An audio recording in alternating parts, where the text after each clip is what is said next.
Americans are struggling to find good paying jobs, and all the while the price of basic necessities, things like gas, housing, groceries, just keeps going up. Politicians are saying this is because we have lost all our manufacturing jobs. They've been taken by countries, mainly China, and as a result, we've lost the backbone of the middle class. Many politicians in the Republican Party agree with President Trump that we should be tariffing other countries. They believe this will help bring back those manufacturing jobs, and they agree with the 145% tariff that has been imposed on China. They say that if we get those jobs back to America and we start building again, then we'll be able to strengthen our middle class and everybody should be able to flourish. But is this true? Have you seen the type of jobs that were shipped away to other countries?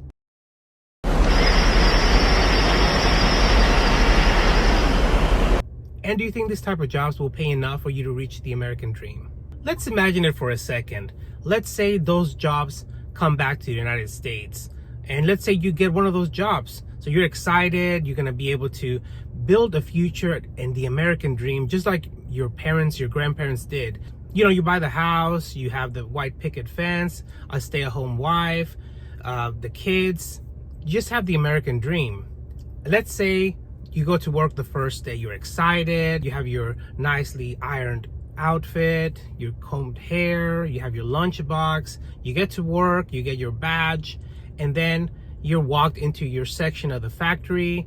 You're told this is your sewing station. Your assignment today is going to be sew 100 men's shirts by the end of the shift. And it might be more than 100. So let's say you put all your work into it. You decide, you know what, I'm going to make the best of it. And you do decide to stick with it. And weeks go by and you're getting paid minimum wage, maybe a little bit higher if you're lucky. Maybe no benefits, who knows if you'll get benefits. And then after a while, as more and more weeks go by and your body, it starts feeling the weight of this repetitive task. It takes a toll on your health, and you start to think and realize, maybe I won't be able to get that American dream by sewing shirts. I won't be able to buy the nice 2-story home, the white picket fence, or even get married, because a lot of people are currently putting off getting married because of their financial situation. The type of jobs that would be brought back wouldn't necessarily be high-paying jobs. These jobs would be things like sewing shirts, assembling shoes, or making components or assembling components for cell phones, laptops. The kind of products actually that we currently buy at a lower price because they're being brought into our country from countries that pay lower wages. Bringing these jobs back will not help with the real issue, which is wage stagnation. While the costs of everyday products that we need, like groceries, housing, gas, clothing, have been going up, wages have not been going up. They've stayed about the same. And that's one of the biggest issues we're facing today. If we could just boost wages, at least to keep up with inflation, and we could stop all the corporate price gouging, then we'd be able to reach financial stability. People would be able to afford a home, and people would be able to get married. People would be able to start saving for their futures, maybe start investing. This reminds me of a Seth MacFarlane movie called A Million Ways to Die in the West. In the movie, there's a scene where the richest man in town holds up a dollar bill, and everybody's in awe because he has a dollar bill and they can't believe somebody has so much money. Come on, you owe him $1.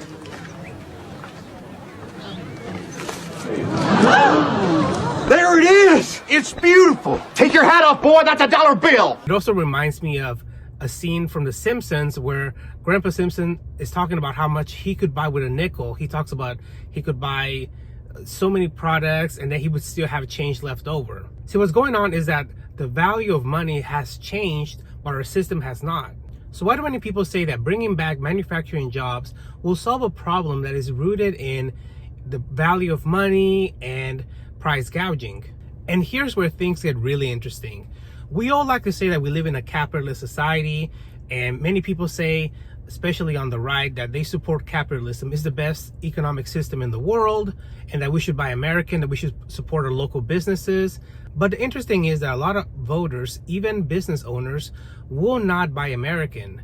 they'll go for the cheaper products that are typically brought in from other countries, typically China. I recently saw a video about a man who said he voted for President Trump multiple times, but that he was being affected by the tariffs. He was saying that he imported products from China, and the 145% tariff was really putting him in a struggle. He was saying that he was trying to reach out to different people. He was not asking for a handout. He was really looking for somebody that would help him find a new connection somewhere else, maybe India or Mexico, where he could import the same product at a lower price. But he was having no luck, and he thought it was maybe because he was a small business instead of a big company. All right, I hate asking for help. I'm not asking for any handouts, but I'm a small business owner that is directly being affected by the 104% tariff that has been put on China.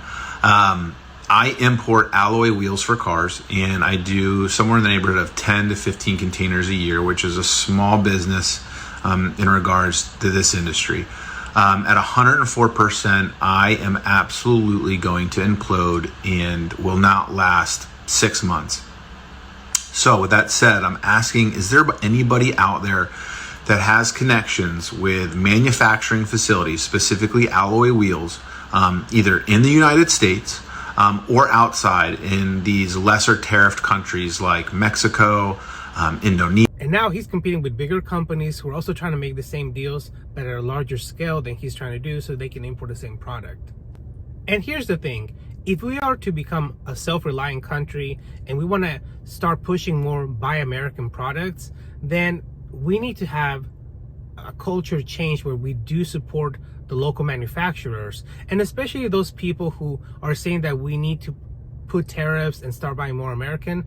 They should lead by example, and they should purchase those American products, and they should source from local American companies. Yes, it will mean a higher cost, but ultimately, if we are going to become self-sufficient, that would make sense. And especially if somebody is voting to make us self-reliant and get out of the world trade, then you would think that they would be willing to make that sacrifice. And ultimately, for there to be a societal change and for us to become more self-reliant and start purchasing local American products, it'll be driven by the consumer, not by tariffs. Because if enough consumers start purchasing American products, start asking for American products, then the vendors will start sourcing from American products. They'll source what the customer wants. So we shouldn't be relying on tariffs. That's how capitalism works, through demand, through the customer, not through tariffs. So ask yourself, do we really believe in capitalism, or is it just an illusion? Look, at the end of the day, I also believe that it is a good idea to bring some manufacturing at least back to the United States, because we do need to have a secure supply chain. We saw during the pandemic that many countries closed their borders to keep their population safe.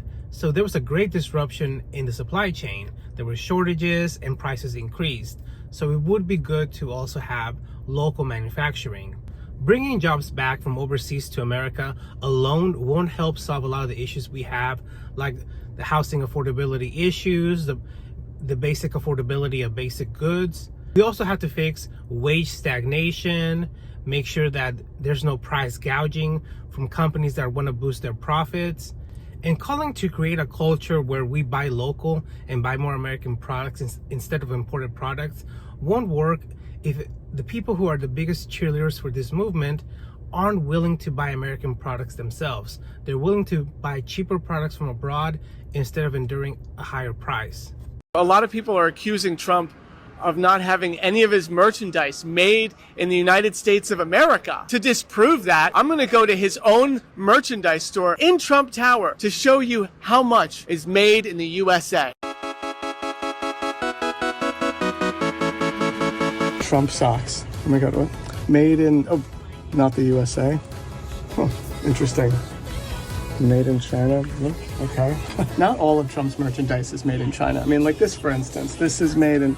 Oh, nope, that's made in China. Oh. Maybe it's not just about bringing manufacturing jobs back to America. It's about what kind of jobs we bring back and to what kind of system we bring them back into. If you like what you saw in this video and it made you think, I hope you subscribe to this channel. I'm a centrist and I do my best to provide a neutral point of view. And I always try to look at both sides of every argument, left and right. So if you're tired from the spin of either side, please subscribe to the channel. It'll help bring this viewpoint to other people. Until next time, thank you and have a great one.